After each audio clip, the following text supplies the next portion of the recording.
Sidney, como todos os outros profissionais, atua há muitos anos na área da terapia holística. Ele é credenciado conosco desde 2008. E o tema que ele vai abordar hoje é o São Jorge e os arquétipos junguianos. Uma salva de palmas, pessoal, por favor. Obrigado. Gente, vamos trabalhar um pouquinho? Vamos ficar de pé? Ficar de pé, vamos alinhar os músculos. Vamos lá. Deixa eu subir aqui, que é para eu poder enxergar todos e todos me enxergarem. Então vamos lá. Braço direito para cima.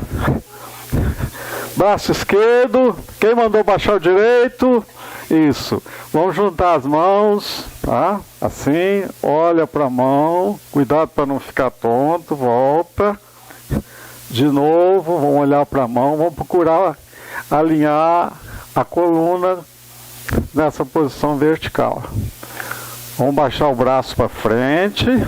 Vamos pegar a mão esquerda e fazer um alongamento do pulso. Isso. Vamos lá. Agora a outra mão. Mão direita por cima. Tudo bem? Tá, agora vamos segurar na mesa, na cadeira. Vamos levantar a perna direita. Eu não estou segurando aqui, tomara que eu não caia, né? Então, vamos levantar e vamos fazer um movimento circular com o pé. Deixa eu segurar aqui, que senão eu caio. Isso aqui tá bambo. Então, vamos fazer esse movimento circular. Né? Podemos manter, quem conseguir manter a mão na frente. Isso. Ou agora o outro pé. Tá bom? Agora vamos segurar com as duas mãos e vamos também levar o pescoço de um lado, bem devagarzinho, pro outro. Aí. Tudo bem? Acordaram? Então, podemos sentar. Agora eu vou fazer um convite antes de me apresentar. Pode olhar para a direita ou para a esquerda. Está sendo projetado cores na parede. Escolha uma cor e uma palavra. Para lá e para cá. Olha para a cor. Não pense. Olha para a cor e diz assim: a cor é tal, a palavra é tal. Vamos ver. Quem já escolheu?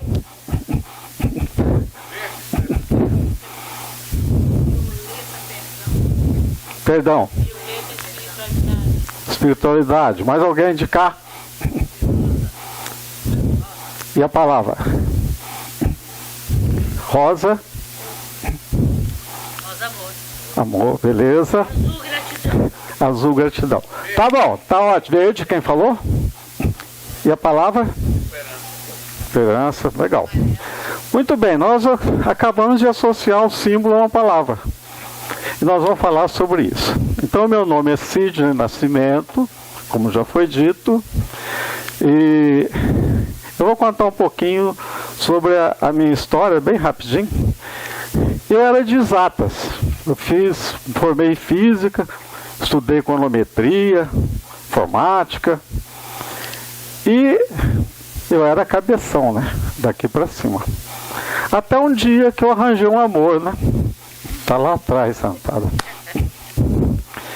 E aí tudo ia muito bem, só que nós nos desentendemos e ela sumiu. Pediu o afastamento do emprego e sumiu. Eu cheguei à melhor amiga dela e falei assim, ela chama Lúcia: cadê a Lúcia? Seu cachorro! Você ainda vem perguntar por ela? Eu falei: meu Deus. O que eu fiz? Porque sabe, né, que todo palavra pessoa racional é tudo certinho, né? Aí eu descobri por uma outra amiga que ela estava lá perto de Fortaleza, quietinha lá. Eu fui lá. Cheguei lá, já fui ver o preço de aliança, já fui mudar o discurso. E ela falou: tá tudo muito bem. Só tem uma condição. Vai trabalhar, vai se conhecer. Enquanto você não melhorar aquilo que você é e descobrir os seus potenciais, não tem relacionamento. E aí, eu encontrei uma escola, que é a indicação dela, que chama Personalidade e Relações Humanas. É uma escola francesa, e que tem no Brasil, e eu comecei a fazer alguns cursos. E me empolguei, e acabei entrando na área de psicanálise. Então fui estudar Freud, estudar histeria, aquele monte de livro, tem 25 livros. É claro que eu não li todos. Fui estudar Lacan, fui estudar Jung. Eu vou chamar de Jung, porque, como você disse, nós não estamos lá na Suíça, né? Então vamos falar portuguesado, Jung. Então, mas o que aconteceu? Eu estava de novo enchendo de teoria. Aí eu voltei lá para a escola de formação humana, e aí eu fiz a formação pessoal metódica, depois fiz a formação pessoal avançada, depois eu fiz a formação na relação de ajuda. E me encontrei algo que eu nunca imaginei que eu ia fazer na vida. Eu me encontrei olhando para as pessoas, ajudando as pessoas, trabalhando com gente. E isso me apaixonou. E, bom, para resumir, nós casamos, né? Casamos, deu tudo certo. Tinha que casar, né? E deu tudo certo, e graças a Deus vivemos muito bem. Muito bem. Então, agora nós vamos entrar no nosso tema. Deixa eu ver como é que funciona isso aqui. Vamos ver para cá. Para que lado que isso vai? Aqui, tá. Mais um. Então, eu gosto muito dessa figura do trilho, porque nós que trabalhamos com energia, nós sempre olhamos para esses paralelos do infinito, em que, quando a gente caminha com alinhamento, a gente encontra a felicidade. Quando a gente está desalinhado, gasta energia à toa. E nós somos muito desalinhados. Então, para economizar energia, para ficar bem, a gente sempre precisa de olhar um horizonte, um infinito que nunca acaba. Nós nunca terminamos a nossa formação. A proposta é a seguinte: é a história do Santo Guerreiro, e eu vou começar com símbolos. Depois os conceitos mais... Veja bem, quando se fala em Jung, teoria junguiana, muita gente faz uma cara feia danada. Então nós vamos deixar descomplicado. Vamos fazer um negócio bem simples, que é gostosa. Ela tem tudo a ver com a nossa área holística, seja que for. Embora eu trabalhe com a linha rogeriana, a linha humanista. Mas, como está muito ligado, nós vamos ver, nós vamos falar de energia, e vai ser interessante a gente abordar esse tema. Então nós vamos falar do inconsciente, dos arquétipos, e no final da sombra. E aí a gente vai olhar um pouquinho sobre essa questão de simbologia. Ok? No final, uma conclusão. Nós vamos estar muito escravos do tempo, né? Muito bem. Vamos olhar essa figura. O que está raspando aqui, hein? Será que é minha gola aqui? Não. Tem um negócio raspando. Ó. Respiração. Baixei mais um pouquinho. Melhorou? Então, o que essa figura revela?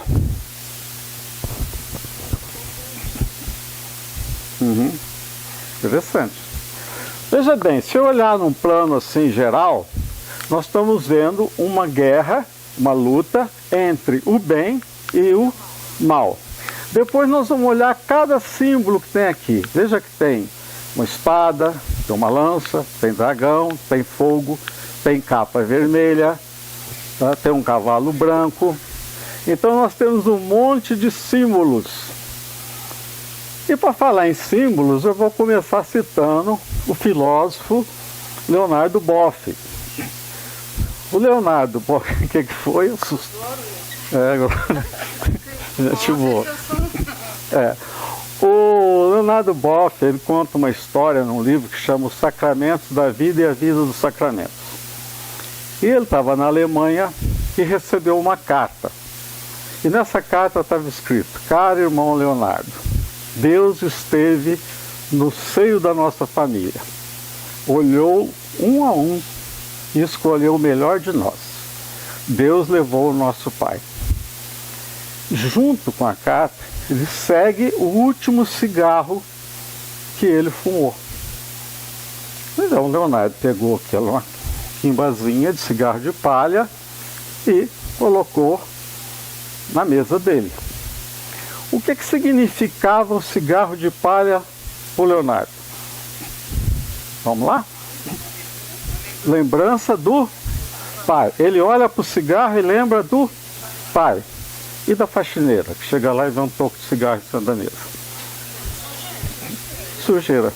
Então veja que o símbolo, ele pode perfeitamente, é o que ele faz com a gente, é o que nós vimos aqui nas palestras anteriores, ele faz a gente induzir alguma coisa.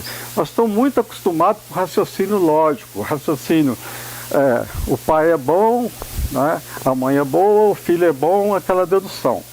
Mas quando você olha para um símbolo, você daquele símbolo, você induz uma história, induz uma energia. Naquela hora que ele olha para o cigarro, ele está vivendo, é como se ele estivesse vendo o pai presente, está vendo a imagem do pai. Repara que o homem, nós vamos depois entrar em arquétipo, os homens são meio bobos, né? Eles acham que não. Por exemplo, quando ele vai no mercado, o que ele faz? A mulher diz assim, ó, tem que comprar arroz, ou ele mesmo fala, acabou o arroz. Ele vai lá no mercado, olha o arroz, caça o primeiro que encontrar e leva correndo para casa. Não é assim? Leva uma bronca. Como é que a mulher faz? Ela vai lá, exatamente. Ela vai lá, ela vai olhar, vai apertar, vai virar ao contrário, vai ver a validade e vai lembrar de pessoas. Ah, esse aqui a fulana não gosta. Esse aqui é para não sei quem. Veja que, através de um objeto, ela induz uma sensação, induz uma lembrança, induz uma pessoa. Certo? Então, nós que trabalhamos com terapia, nós precisamos ser indutivos. Quando eu já sei o que o cara tem, eu não sei nada. Não é verdade? Ah, esse aqui não sei nada. Eu preciso de ser neutro e induzir aquelas expressões. Como é que a pessoa se expressa? Pela palavra, pelo olhar, pelos gestos. Então, todos esses elementos, eles estão dizendo para a gente, mesmo que a gente não saiba fazer uma leitura correta naquele momento. Mas aquela expressão tocou em algo na gente. Falando no Jung, ou Jung, ele é algo que me tocou muito. Ele diz assim, não adianta você saber todas as teorias do mundo. Você pode saber tudo. Mas quando você estiver diante de uma alma humana, seja apenas uma outra alma humana. Então, essa é a nossa proposta sobre compreender o que é que se induz. Aqui nós olhamos as cores e induzimos algumas palavras. Umas já são formais. O verde é esperança e o vermelho. Amor. Amor. Pode ser terra. Calor. Veja que cada escolha tem uma forma. Mas aquele vermelho, ele pode despertar em mim muitas sensações. Que não são essas que estão bem clássicas, né? Muito bem. Nós vamos falar agora um pouquinho do Santo Guerreiro. Uma visão simbólica das energias que brotam do inconsciente. Nós olhamos aqui e já de cara falamos, isso aqui é uma luta entre o bem e o mal. Será que estamos de acordo? Quem é o mal? Quem é o bem?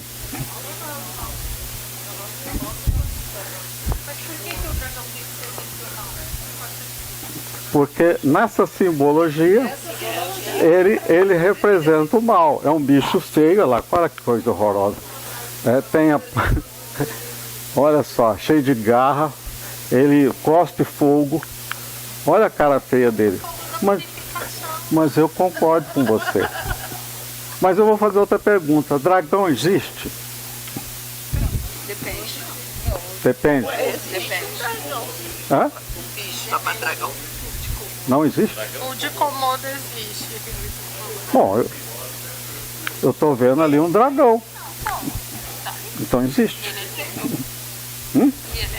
Saci existe? Existe. Muito bem, existe. Eu não vou matar nenhum dos seus saci. Né? Você mentalizou o saci, então ele existe. Então, nós não somos dessa lógica que a gente pensa que é. Nós vivemos os símbolos.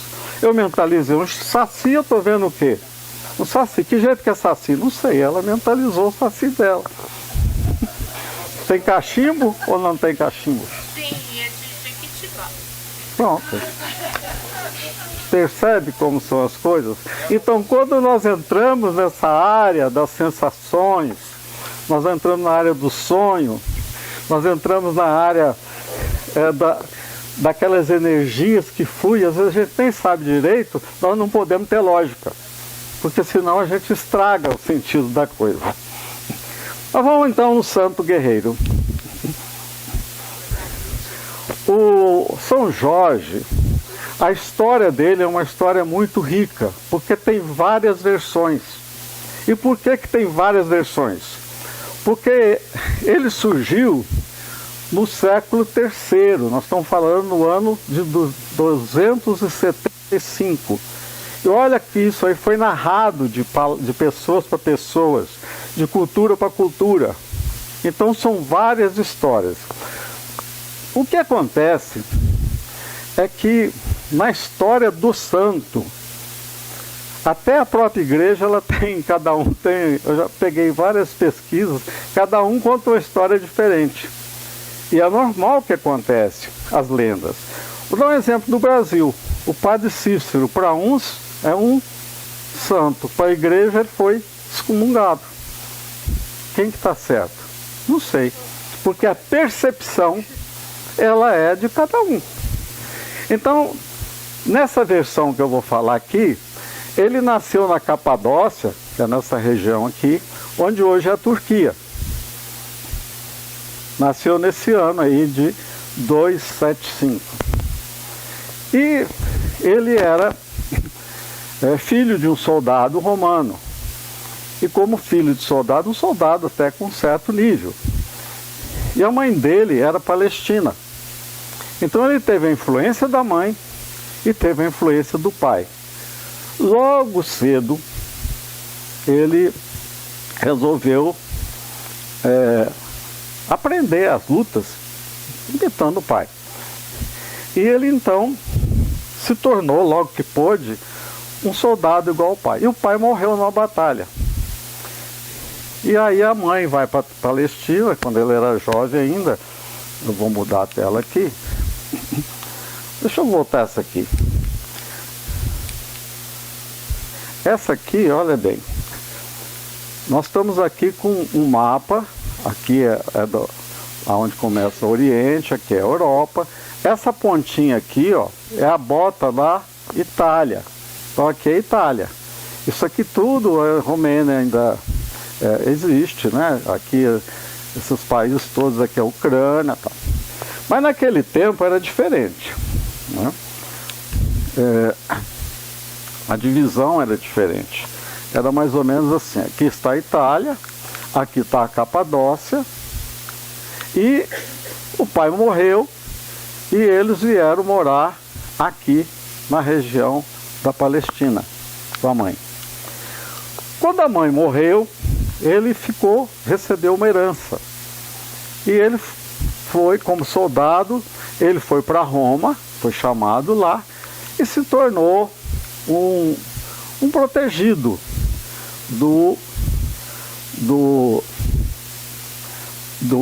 da época dos imperadores, né? E essa época tinha um imperador chamado Diocleciano. Era o imperador dos mais cruéis que teve. Dizem que só no governo dele foram jogados aos leões e crucificados mais de 17 mil cristãos. E o que acontece então com Jorge? Ele entra no Império, recebe todas as honrarias, virou tribuno de Roma. Só que quando ele começou a perceber aquela injustiça que era feita, essa visão sanguinária, essa visão do horror, de violentar a pessoa, torturar, ele então começou a mudar. E ele fez um negócio, ele pegou o dinheiro dele e acabou fazendo obras para os pobres. E o que acontece? Caiu no ouvido do imperador. O imperador, então, gostava dele e não queria perder um tribuno. Ele era inteligente, era esforçado. E o que eles fizeram, então? Bom, a primeira coisa que o imperador fez foi tentar comprar. Falou para o Jorge: olha, eu te dou fazenda, te dou terra, te dou isso, te dou aquilo. Ele não aceitou. Aí eles começaram com as ondas de tortura. Essa ícone, esse quadro aqui, mostra, ele foi açoitado, foi arrastado por cavalos, foi colocado nessa roda aqui de suplício, foi colocado aqui, ó, num caldeirão de água quente. Vocês perguntam se é verdade? Eu não sei, eu estou contando a história que foi narrada de várias versões, né? E no final o imperador baixou lá uma lei dizendo o seguinte, que todo soldado romano tinha que prestar culto ao imperador. E ele não prestou culto. E aí ele foi degolado. E aí, voltando aqui, perdão, do lado de cá, voltando aqui, ele foi morto aqui nessa cidade de Nicomédia. Dizem que ele foi enterrado aqui em Lida e depois fizeram um outro translado. Essas são muitas histórias vagas. Então essa é a versão, digamos assim, mais oficial da Igreja Católica. Mas existem outras versões. Por exemplo, tem algumas imagens, nós vamos ver no final, em que aparece um castelo, uma princesa e o Jorge lutando com um dragão. Essa versão da princesa, alguém associa à mulher do imperador romano ou do governador da Capadócia. Não tem assim, a gente não tem muita coisa. Mas na versão da história, diz que tinha lá numa lagoa um dragão, um monstro igual um dragão. E esse monstro era machista. Vocês veem que até o monstro ele é machista. Ele só queria, o sacrifício tinha que ser uma virgem. O que tinha que ser virgem? Mas ele queria virgem. Não é por isso, né? Os outros não são. Ele é machista. Tá certo. Aí sempre escolhia uma moça da sociedade para oferecer para o dragão e ele ficava bonzinho. Até que um dia o sorteio caiu para a princesa. E aí a coisa ficou feia. Mas como toda história tem um final bonito, aparece um cavaleiro vestido no seu cavalo branco e foi lá, e o que ele fez? Lutou com o dragão. E tem outras versões, mas numa versão diz que ele colocou uma coleira no dragão e ficou passeando com o dragão pela cidade.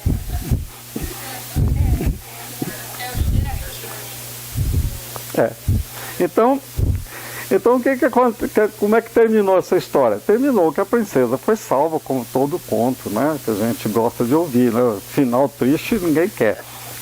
E ele virou o herói que então muitas moças esperam até hoje, o cavaleiro com cavalo branco, né? Para vir salvá-la do mundo. Muito bem. Mas de onde que brota essas histórias? Nós pegamos essa imagem, nós vamos guardar essa imagem, no final nós vamos voltar para ela, e nós vamos ver por que nós vamos voltar no final. Porque nós vamos ver uma palavrinha agora que chama arquétipo. Mas antes de chegar no arquétipo, nós vamos falar do que o Jung explorou muito bem, que é o inconsciente. Freud fala no inconsciente, mas quem entrou no inconsciente mesmo foi Jung. Então, como é que ele compara o inconsciente? E eu gosto muito dessa imagem. O inconsciente é como se fosse uma área, como se fosse um mar, que está ao nível do mar.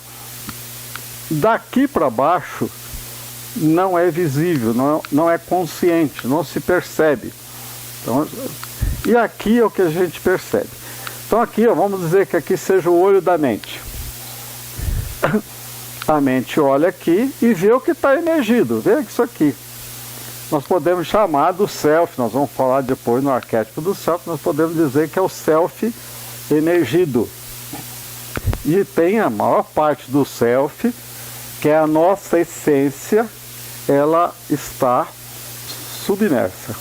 É claro que quando nós falamos em descobrir quem sou eu, significa eu ir vendo o que tem de mim aqui dentro.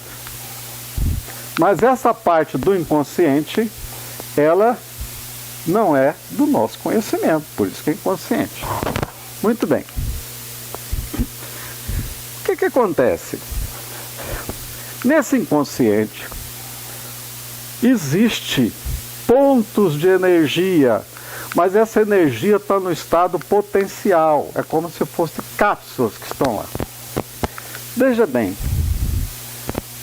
a criança sonha com monstros, não é? Sonha com... Vocês já viram falar Homem do Saco? Não é?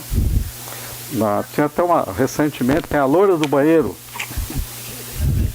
Né? Como é que chama o boi da cara preta? Mula sem cabeça. Então, da onde que sai esses sonhos? Veja que isso é muito comum. As lendas que vão saindo, essas histórias que são contadas, elas têm uma raiz comum. E o Jung, estudando isso, ele disse assim: existe alguma coisa que é coletiva, que vem do inconsciente coletivo, ou seja, esse inconsciente, ele não morre aqui na pessoa. Como o mar, ele tem outras ligações. E muitas coisas que os outros sabem é exatamente aquilo que coincide com o que a gente sabe também e a gente aceita. Por exemplo, é muito comum essas lendas. Antigamente, quando não tinha televisão, se contava história de assombração e todo mundo ficava ouvindo aquilo, né? Então, a gente ia dormir com medo.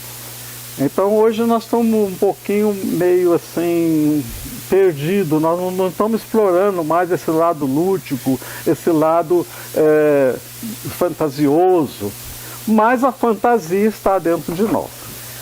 O que o Jung disse? Que esses pontos de energia são coisas arcaicas. O que é coisa arcaica? São coisas antigas, coisas que em desuso, não é isso? E aí isso ele chamou de arquétipo. Então o que é o arquétipo? São pontos de energia que todos nós temos, estão lá guardadinhos. Como é que ele explica o arquétipo? O arquétipo, ele teve sentido para que nós humanos sobrevivêssemos. Vou dar um exemplo aqui. Geralmente, criança não gosta de verdura. Por que criança não gosta de verdura? Porque lá nos antepassados, as crianças que comeram verdura morreram, porque tinha ervas, como você falou, venenosas. Então era cheirosa, bonita, mas era venenosa. As que sobreviveram, tem lá uma energia dentro delas dizendo o seguinte: opa, verdura não. Ela começa a comer verdura quando começa a observar os adultos, mas naturalmente ela não gosta de verdura. Quer ver um outro exemplo? Aqui não é machismo não, hein? Se você sai com um homem no meio de uma floresta, ele volta. Se sair com uma mulher, largar ela no meio da floresta, eu não sei se ela volta. Algumas voltam, obviamente. Você volta. Por que o homem volta e a mulher não? Porque é inferior, porque é superior, porque sabe? Não. É porque o homem era caçador. E o caçador que saiu para a floresta e não soube voltar, não voltou. Então, os que sobreviveram são aqueles que têm um giroscópio na cabeça e sabem voltar para casa. Esse teste, as mulheres não foram tão submetidas. Não, tinha que ficar na toca cuidando da cria. Perfeito. Muito mais atenção para o homem. Em compensação, nós vamos ver o que aconteceu com a mulher. Ela desenvolveu afetividade. E o grossão está lá caçando até hoje. Tem uns que ainda faz xixi nos quadrados, assim, para marcar território. Nós vamos ver isso aí na linha dos arquétipos. Muito bem. Então, esses pontos de energia, segundo o Jung, eles são essas energias que foram armazenadas ao longo da história da humanidade. E como é que essa energia se revela? Muito bem. Ele diz assim: o mecanismo psicológico que transforma a energia é o símbolo. Existe até hoje uma ciência que chama semiótica. O que ela estuda? A simbologia. A fala é um símbolo. A nossa maneira de vestir, de andar, toda ela está revestida de simbologia. Não precisa se preocupar em fotografar não, que depois isso aí vai ser publicado. Então, ele fala o seguinte, que os inúmeros símbolos associados a um arquétipo são a representação desse arquétipo. Vamos destrinchar, vamos fazer esse ficar facinho, tá? Então, a imagem, essa imagem arquétipa, é a maneira com que a gente pode enxergar. Eu posso enxergar a energia? Não, mas eu posso enxergar o arquétipo que a energia revela. Então, vamos lá. Aqui, por exemplo, tem o arquétipo do dragão. E lá em cima, quando eu falo dragão, eu imaginei um dragão. Existem dragões dentro da gente? A Dani falou, tem um dragão bonzinho, purifica. Mas pode ter também os que não purificam, os que querem engolir a gente. Nós vamos lá na frente falar em sombra, nós vamos entender isso. Tá?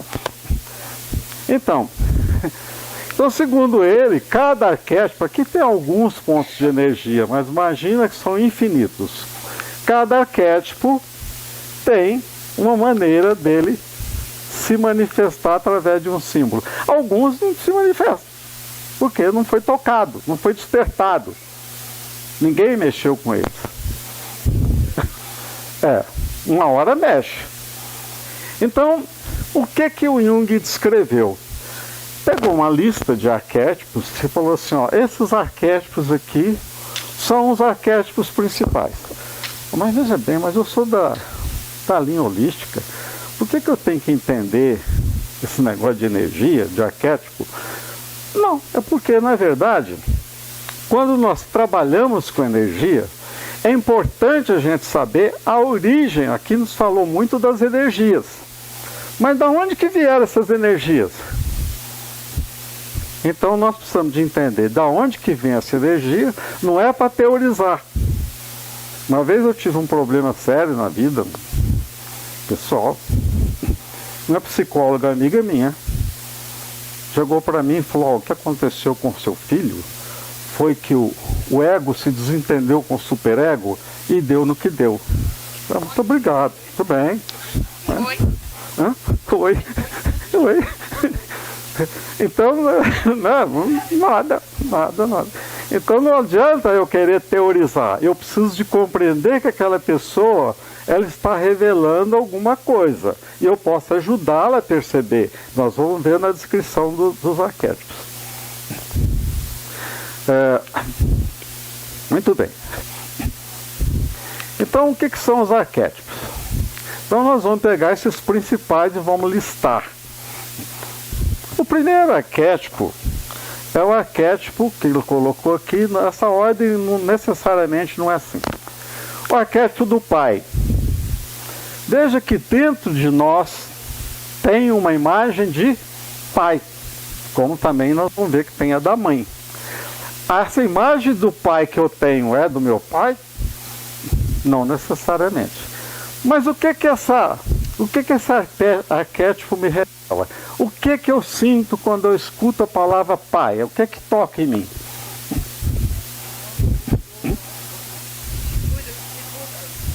O que educa, o que direciona. Direciona. O que mais? Protege. O que mais? Autoridade. Provisão.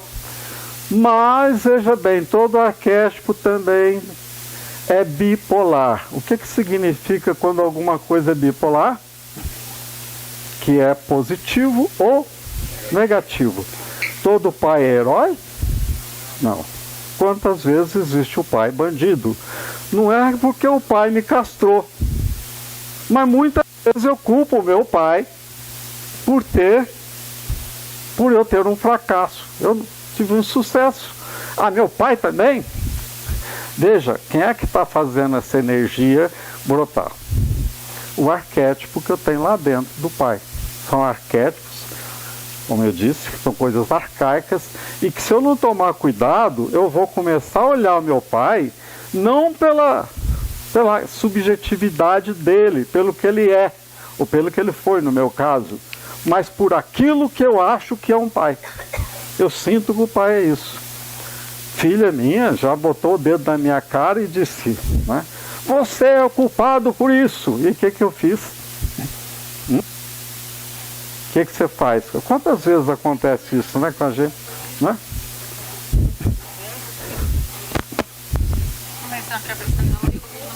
É mais ou menos isso que a Dani falou. Se ela acha isso, o que eu posso fazer? Eu não me sinto, mas acha problema de quem? Dela. Então, por quê? Porque em algum lugar eu já trabalhei, eu já percebi que muitas vezes as pessoas estão dizendo, estão sentindo, estão falando coisas que não correspondem à realidade. E quando eu entro no conflito, aliás, o único ser vivo que tem conflito é o ser humano. Eu nunca vi um cachorro corporativo porque... Nunca vi. Mas a visão do Bert Helling da constelação, pai é o que ajuda a criar a vida. Isso. Exatamente. Mas o que acontece? Veja, cada escola tem uma visão, percebe que, mesmo com visões diferentes, elas têm uma convergência. Bom, vamos para o outro arquétipo. A mãe. O que representa a mãe? O que mais? Falta uma coisa importante que eu não vi. Guerreira. Quem? Nutrição. Alimento. Então veja que interessante. Como é que eu fotografo a mãe? Alguma coisa me diz o que é a mãe. E quando a mãe não coincide com aquela imagem que eu tenho, ferrou. Eu entrei no quê? Numa frustração. Poxa, minha mãe não viu. E veja que a mãe também pode ser castradora. E como ela é castradora? Agora, por que você não faz isso, fulano? Ah, minha mãe não deixa. Conversou com ela? Não. Mas eu sei que ela não deixa. Será que é verdade? Quando a mãe tem um outro processo, que nessa hora do conflito, ela olha mais nos olhos. Ela não vem com a razão, pode, não pode ser. Depende da mãe. Depende da mãe, claro. Se ela estiver vivendo um arquétipo de mãe... Não, minha mãe. Bom, ego é um outro arquétipo. O que é o arquétipo do ego? É um... Alguém falou isso aqui hoje, sobre o ego. Lembra o adjetivo do ego? Egoísta, egocêntrico. Então veja bem que o ego é interessante. Quando a criança nasce, ela não tem ego, mas ela tem já o self. O self é embrionário, mas tem. A teoria, veja bem, não é eu que estou falando, estou pegando no Jung. E eu concordo com ele. Quando é que a criança adquire o ego? A gente fala, ela já tem o ego. Quando ela fala, eu quero. Tudo bem, vamos. A partir daquele momento, ela começou a perceber que ela existe e que ela tem direitos. Normalmente, dever ela não lembra, mas o ego sempre vai lembrar dos direitos. E hoje nós temos uma sociedade que nós não estamos nem chamando mais de egoísta, nós estamos chamando de narcisista. O que é o narcisismo? É aquele cara que se fecha em cima dele. Alguns até expandem, eu e minha família. Você olha para ele e fala, essa visão de mundo, né? Ele limita o mundo. Então, a visão narcisista. Agora, veja que é importante ter o ego, porque a gente precisa também de existir. Eu preciso, de vez em quando, dizer, eu quero, né? Às vezes eu digo eu sou, e às vezes não é bem o eu sou no sentido do self, mas é um sentido. E a gente confunde também, quando entra no negativo do ego, é quando a gente começa a confundir o ego com eu tenho ou eu posso. Quem é você? Eu sou engenheiro. Não, você tem um diploma. Eu sou médico. Não, você tem um diploma de médico. Alguém falou isso, né? Vale o tempo presente. Aí nesse momento, o que você é? O barco está afundando. Eu sou doutor. Não, você não é doutor. Você vai naufragar, vai morrer. Então, veja a bipolaridade do ego. Nós somos dominados pelo ego.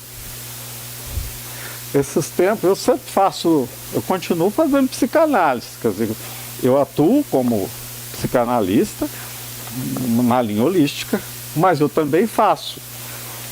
E a minha terapeuta me perguntou, você é machista? O que eu respondi? Não respondi. Mas claro que eu sou. Ela falou, mas não parece. Eu disse, porque eu mascaro bem. Eu disfarço. Viu? Porque eu sou tímida. Então a gente começa a perceber, epa, peraí, essa piada aqui é machista. Essa lenda, mas às vezes a gente já falou. Então a maneira que a gente vai crescendo, adquirindo um conhecimento de si, é quando a gente começa a tirar esses parasitas que estão aí. Meu pai era machista, meus irmãos são machistas, meu tio era machista, meu avô é machista, eu sou machista. Então, mas eu vou começar a ter... Opa, aqui não sou eu. Bom, vamos falar do self. Como eu disse, o self é a essência da pessoa. O self, ele é aquele componente que faz com que nós tenhamos uma identidade única. Não precisa de eu falar que olha, eu sou assim. Não, você é assim porque você é único. Talvez pudesse ser melhor. Mas a nossa identidade é única. Quando eu descubro esses traços da minha identidade, eu vou aprofundando nela, eu vou adquirindo segurança. Ao mesmo tempo, o self, ele me obriga naturalmente a ter relações. Já imaginou que tristeza a pessoa isolada, sem relação? Então veja bem, ele me abre. Mas é dentro do self que tem uma outra coisa que interessa muito para a gente.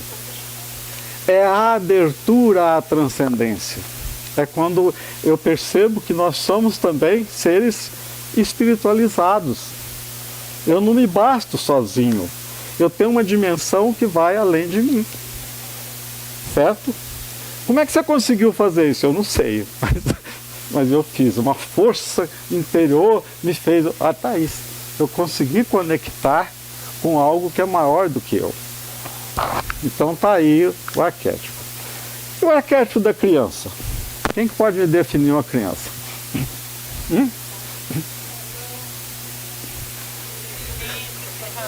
Será que nós... Aliás, alguém falou hoje, foi o Nelson, que falou na análise transcendental.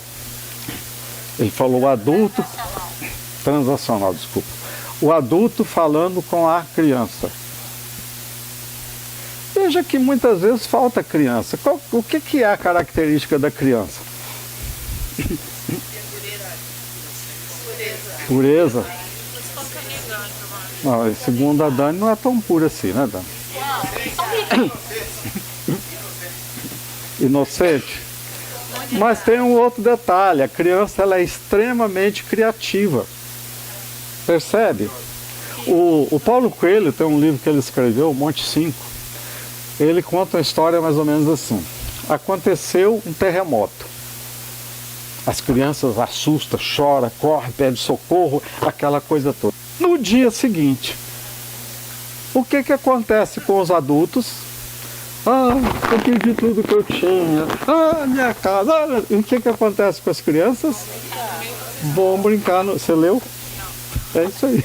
Vão brincar no meio dos escombros, buscar esconderijo, coisa diferente. É o lado... Como é?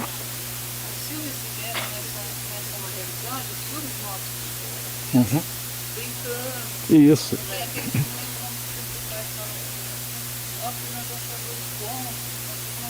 o garoto do pijama, no estrado. A vida é bela. Então o que acontece? Veja que a criança ela é importante como um arquétipo que nos leva a ser ousado, a ser criativo, a botar, soltar as asas da imaginação. Se a pessoa não for criança, ela não consegue imaginar, ela não vai ter essa criatividade, ela começa a ser, não, está feio. Ao escrever esse texto, eu não gostei. Não, nem vou ler, porque a criança não quer nem saber. Mas a criança também, ela é birrenta. Então, uma vez, eu tive um chilique, há muitos anos. Uma pessoa muito querida olhou para mim e falou assim, mas que birra bonita que você deu. Aí eu fiquei pensando, só faltou deitar no chão.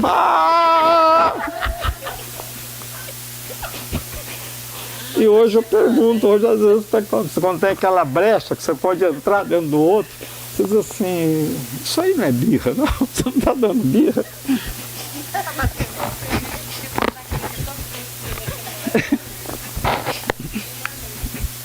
Bom, a sombra, nós vamos falar com a sombra depois, lá no final, que é um arquétipo. O arquétipo do herói. Quem é o herói? O herói é aquele cara corajoso que enfrenta tudo, não é isso? Se lança.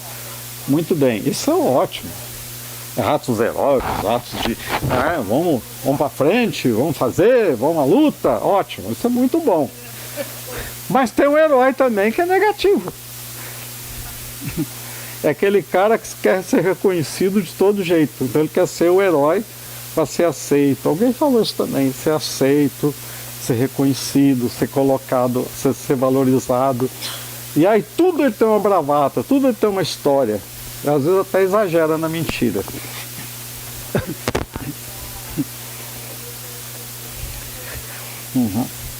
Vamos para mais um?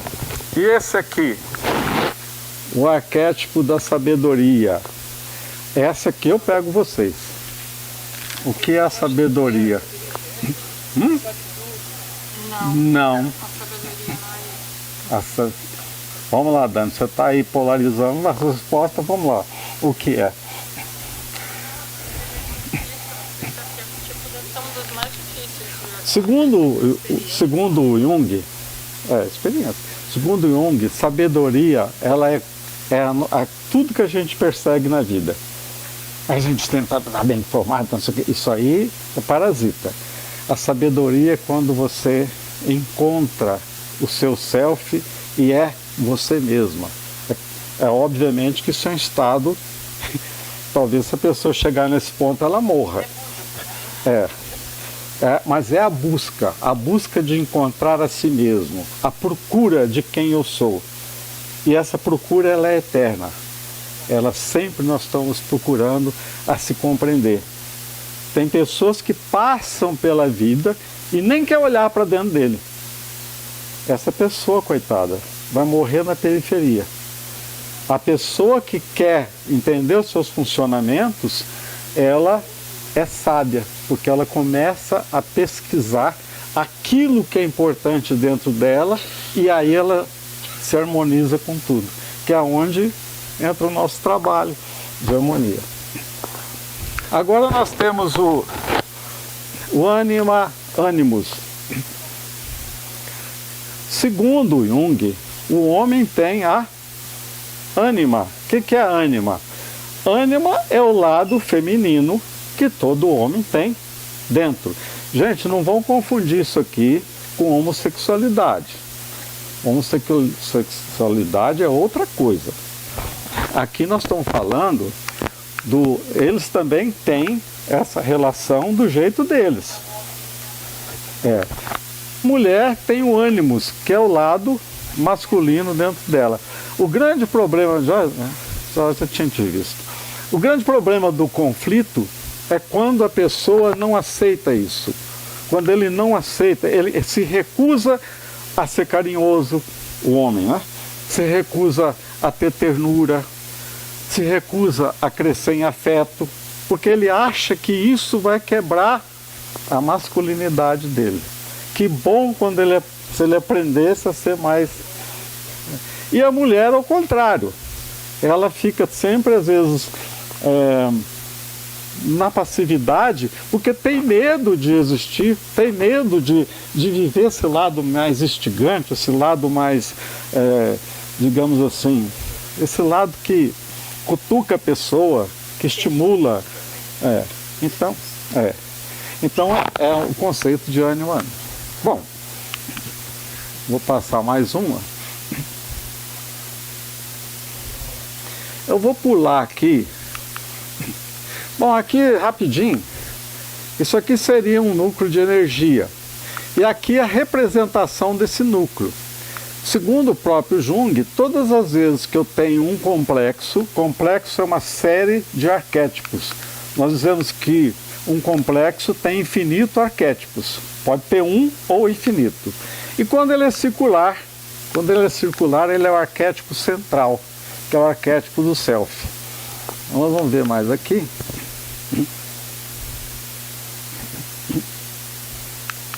Esse aqui é a Liz da Silveira. Ela, em 1947, ela apresentou isso aqui para o Jung. Fala daqueles... tem até um filme que...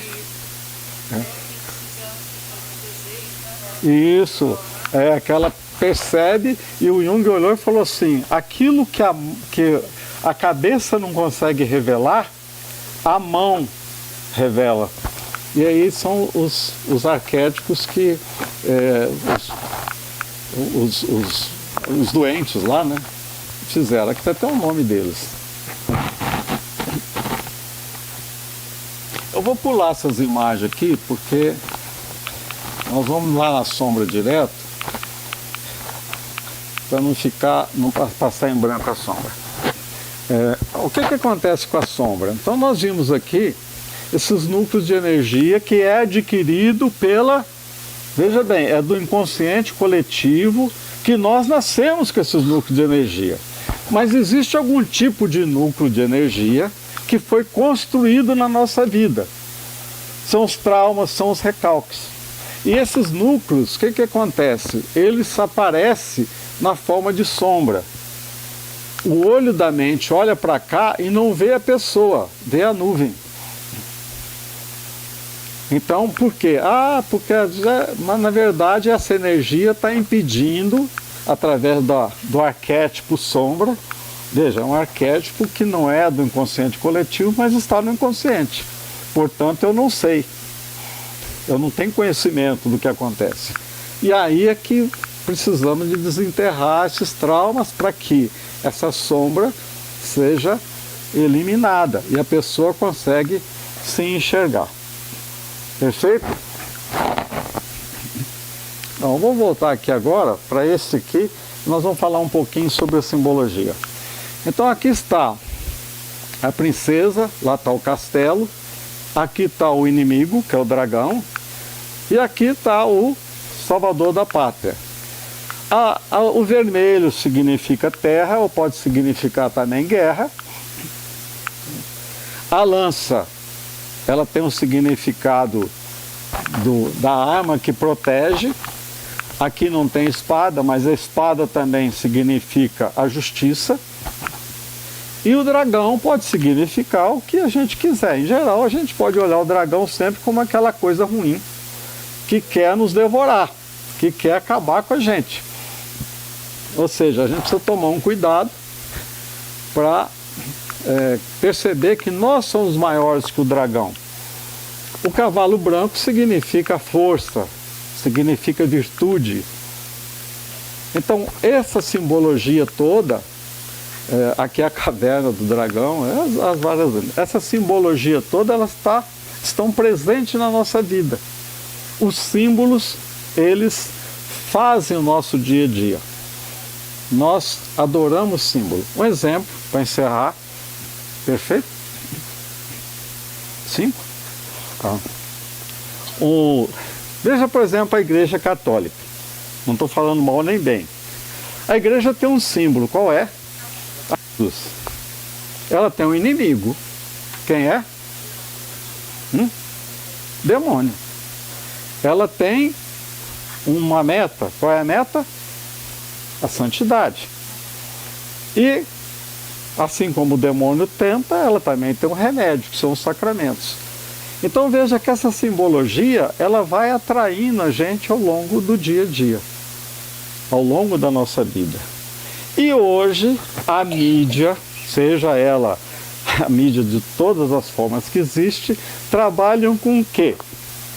Trabalha com símbolos. Eles colocam aquele símbolo que desperta em mim alguma coisa que eu acho, eu quero ser isso. Veja que eu não preciso daquilo, não é importante para mim, mas a mídia, ela acaba me dizendo que eu não sou capaz de viver sem aquilo. Aí eu vou fazer o quê? Vou comprar. Mas como também tem um lado positivo, o nosso trabalho também precisa ser divulgado, porque ninguém vai descobrir que existe um terapeuta holístico dentro de uma caixinha, trancadinho, né?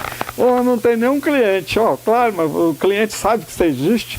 Não. Então, nós precisamos também de dar uma certa, digamos, exposição, colocar a cabeça para fora, né?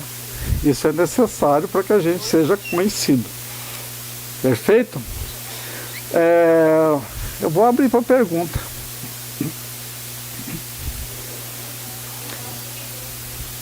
Tá, tudo bem. Vamos lá. Perguntas? Sim? Alguma pergunta? Vamos lá.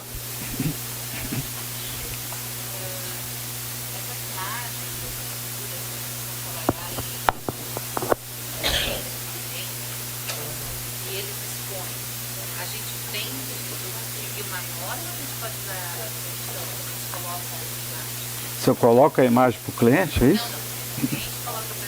A imagem. Pois é, aí que vem o nosso trabalho. Porque eu, inclusive, trabalho com uma técnica que é mais ou menos uma arte-terapia, mas é no sentido da pessoa fazer o desenho e você pergunta para ela o que você lê nessa imagem. Aí ele vai descrever aquilo que ele sente, que ele percebe. Porque senão eu estou interpretando a sensação dele. Mais perguntas? Bom, muito obrigada.